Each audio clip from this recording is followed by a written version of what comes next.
Assalamualaikum warahmatullahi wabarakatuh.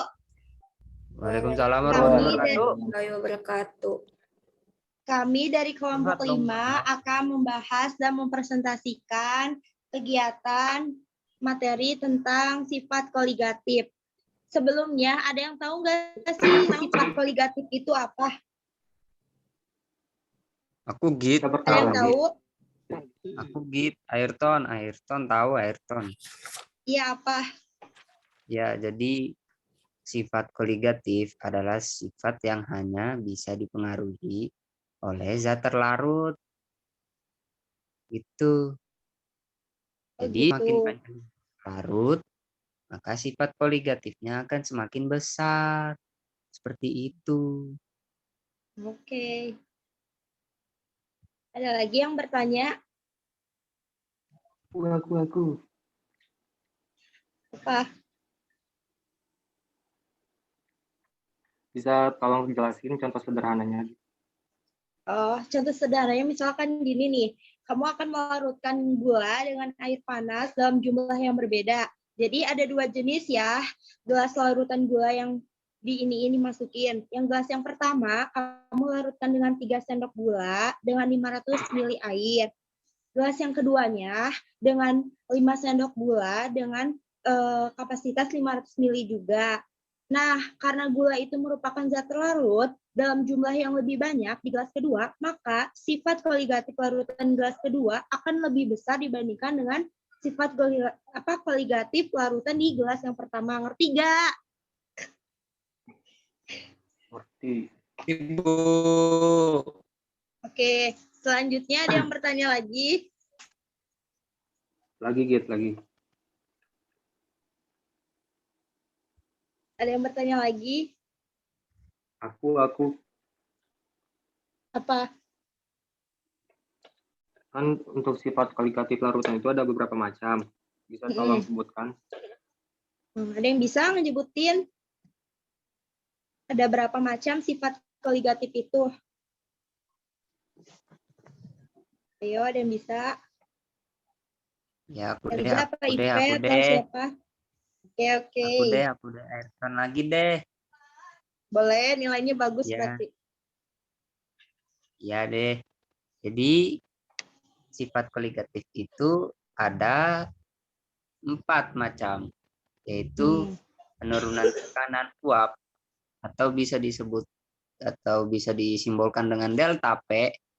Lalu yang kedua ada penurunan titik beku, bisa disimbolkan dengan delta TF. Lalu kenaikan titik didih, simbolnya delta TB, dan tekanan osmotik itu simbolnya Pi. Oh gitu. Jadi ngerti ya yang tadi jelasin oleh Gita, Ayrton, sama Ipe. Nah kalau gitu ayo kita ini bahas pembahasan soal yang dari Ibu. Yang nomor 1 ada yang mau ngebacain nggak soalnya? Boleh apa? Share screen boleh. Ini gue share screen dulu ya. Ya, sok. Udah belum sih? Oh, belum. Mana sih?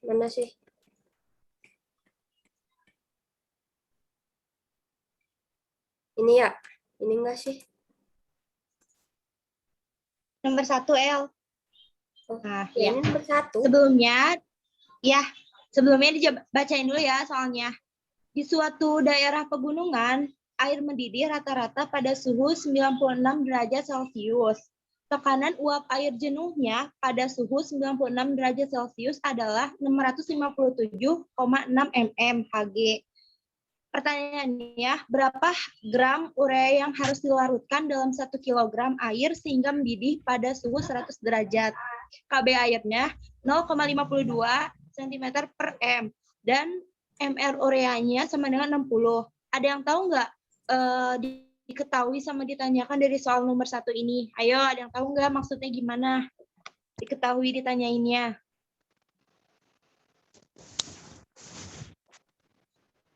Oh iya ya, lupa gue. Siapa sih?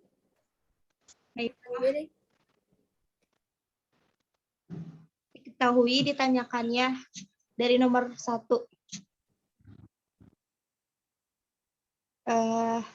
IP atau Rido ada yang bisa jawab atau siapa bebas? Rival, mana rival? Kalau nggak ada siapa aja bebas. Ayo. Rido. Ada gak bisa nih. Lupa jawab rival. Sumpah emang nggak ada ya? Oh, Rido. mana IP? Ada IP. IP ada gak? Ada. Aku aja aku. Ayo. IP error. Yuk. Yuk. Ayo, Ayo, ayo, Daga. ayo, ayo. Ayo. Untuk nomor Ayo, 1 Rido, tuh jangan. diketahui Ayo. larutnya 1 kg air sama dengan 1000 gram, KB-nya sama dengan 0,52, dan MR-nya sama dengan 60. Di sini pakai rumus delta TB sama dengan KB kali M. Untuk memakai rumus ini kita harus mencari terlebih dahulu delta TB-nya dengan cara TB larutan dikurang TB pelarut. TB larutannya 100, TB pelarutnya 96, jadi 4 derajat Celcius. Lalu masukkan ke rumus delta TB sama dengan KB kali M. Masa ini gram per MR kali 1000 per larut. Delta TB-nya ini 4 sama dengan KB 0,52 kali gram per MR itu 60 kali 1000. Nah, pelarut ini kan 1 kg air diubah menjadi gram jadi 1000 gram. Karena sama jadi coret saja. 4 sama dengan 0,52 kali gram per 60. 60-nya dikalikan dengan 4 jadi 4 kali 60 sama dengan 0,52 kali gram. Gramnya dipindahkan ke kiri. Gram sama dengan 4 kali 60 240 per 0,52. Jadi hasilnya 461,54 gram. Oke, berarti nomor 1 udah kejawab ya. Jawabannya berapa? 461,54 gram. Jadi selanjutnya nomor 2. Ada yang mau jelasin? Apa ada yang bisa nggak? Nomor 2 siapa? Ya, sebelumnya soalnya seorang penjual es keliling menambahkan 180 gram glukosa C6H12O6 dalam 500 ml air sebagai resep pembuatan minuman esnya. Maka titik beku minuman es tersebut KF air sama dengan 1,86 derajat Celcius per meter. Diketahuinya massa C6H12O6 sama dengan 180 gram, massa H2O-nya sama dengan 500 ml sama dengan 500 gram. KF airnya sama dengan 1,86 derajat Celcius per meter. Ditanyanya titik beku TF. Langkah pertamanya, massa molekul relatif glukosa C6H12O6 6 kali ARC plus 12 kali ARH plus 6 kali ARO sama dengan 6 kali 12 gram per mol plus 12 kali 1 gram per mol plus 6 kali 16 gram per mol sama dengan 72 gram per mol plus 12 gram per mol plus 96 gram per mol sama dengan 180 gram per mol. Terus langkah keduanya meter sama dengan X, ya kan? Terus jawabannya 2M, 2 meter. Terus langkah ketiganya dilanjut sama Ayrton. Ayrton, ayo jawab. Ya. Ya, dari situ kita udah dapetin semuanya, ya udah tinggal masukin ke rumus delta TF sama dengan M dikali KF. Ya udah, kita hitung di situ 180 per 180 1000 per 500 itu didapat dari mana? Dari rumus gram per MR dikali 1000 per P. P itu adalah pelarut. Lalu ya udah tinggal masukin. Semuanya kita udah dapat 180 per 180 terus dikali 1000 per pelarutnya itu 500. Ya udah bisa kita dapetin 180 per 180 itu 1, 1000 dibagi 500 itu 2. 1 dikali 2 kali 1,86. Ya udah kita dapetin hasilnya 3,72 derajat Celcius. Lalu kita kan ditanyakannya itu adalah titik beku, maka titik beku dikurangi atau TF dikurangi delta TF. TF itunya 0 dikurangi 3,72. Hasilnya adalah min 3,72 derajat Celcius. Itu. Oke, jadi nomor 2 udah ini ya. Udah kejawab sama Ayrton. Jadi jawabannya minus 3,72 derajat Celcius. Nah, selanjutnya nomor 3 ya. Siapa yang bisa nomor 3? Ini soalnya dibacain dulu. Oke. Suatu larutan dibuat dari 2 mol K2SO4 yang dilarutkan dalam 1000 gram air. Jika diketahui K2SO4 terurai 90%, titik didih larutan adalah KB air sama dengan 0,5 derajat Celcius meter.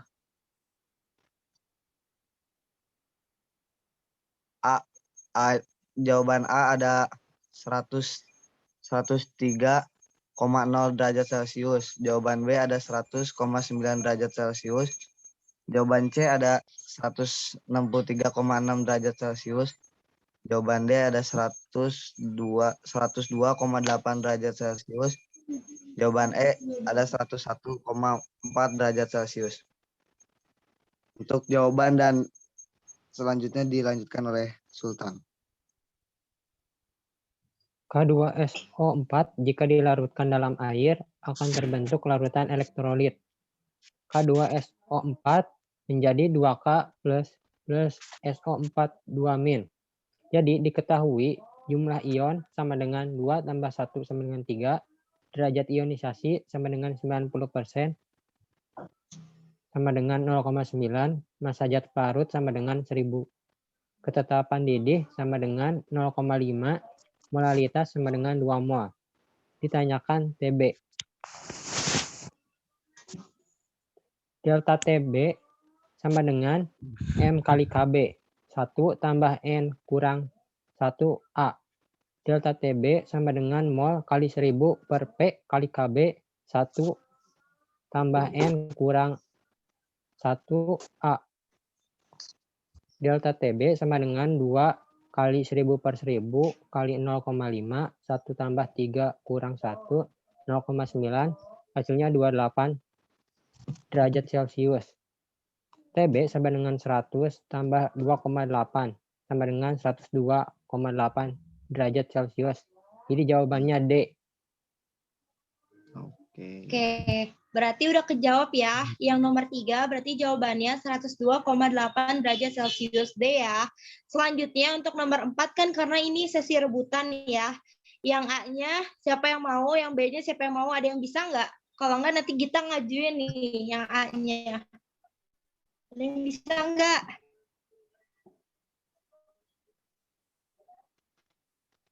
Nggak ada kan?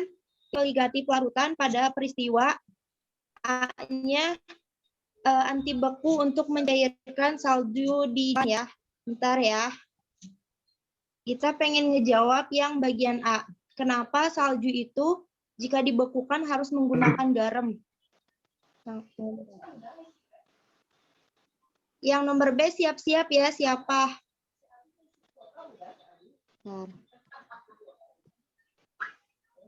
Bentar guys. Guys. Bentar ya. Jadi, kenapa garam dapur itu bisa menyebabkan titik beku pada salju?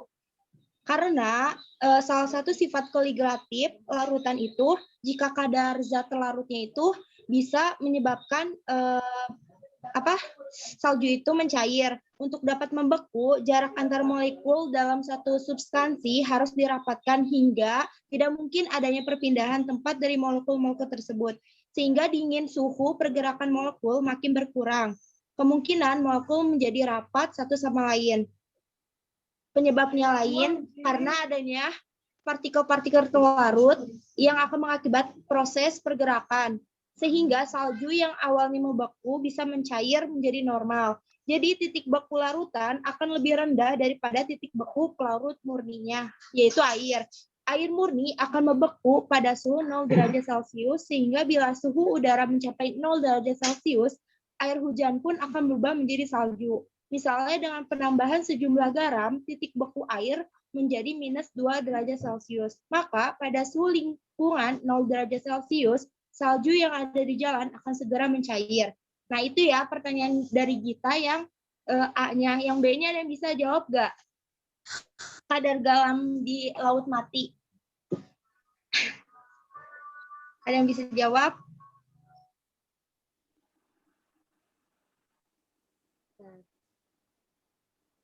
Ada nih, ada penjelasannya. Nomor 2, ayo. Siapa? Lele atau Ayrton atau siapa?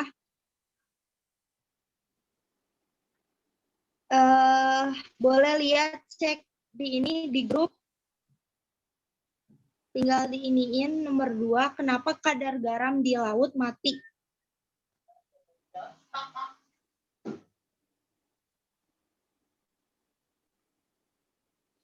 Ayo, siapa yang mau jawab yang bagian B?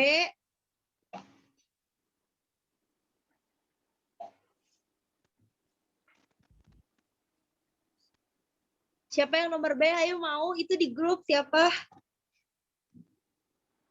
Oke, sama gue aja. Bacain aja. Boleh. Jawab ya. Soalnya dulu. Soalnya kadar garam di laut mati yang itu.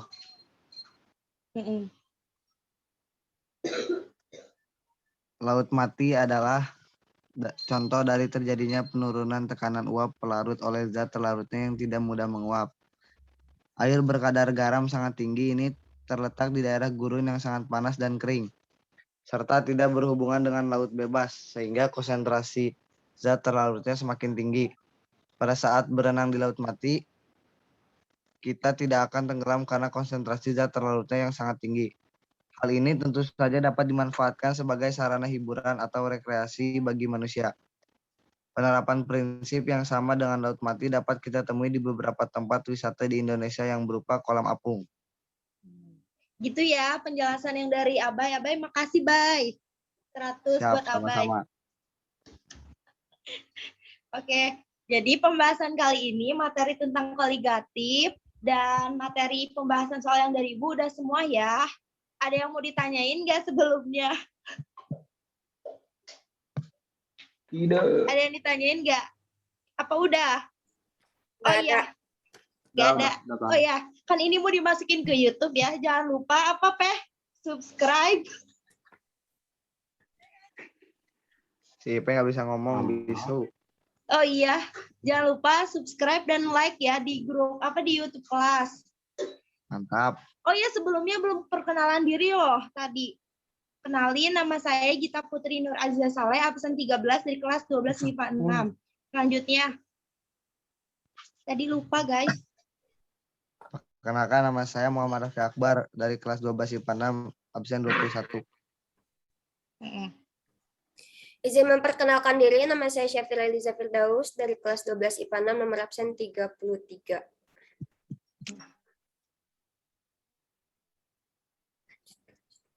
Nama saya Ayrton. Dan satu lagi nggak bisa ngomong.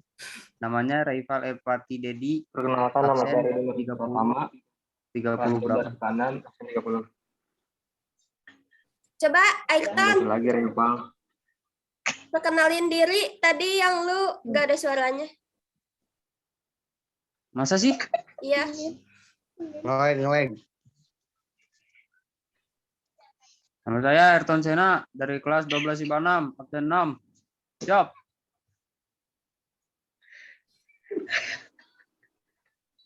Perkenalkan, nama saya Sultan Septiansah, kelas 12 IPA 6, absen 32.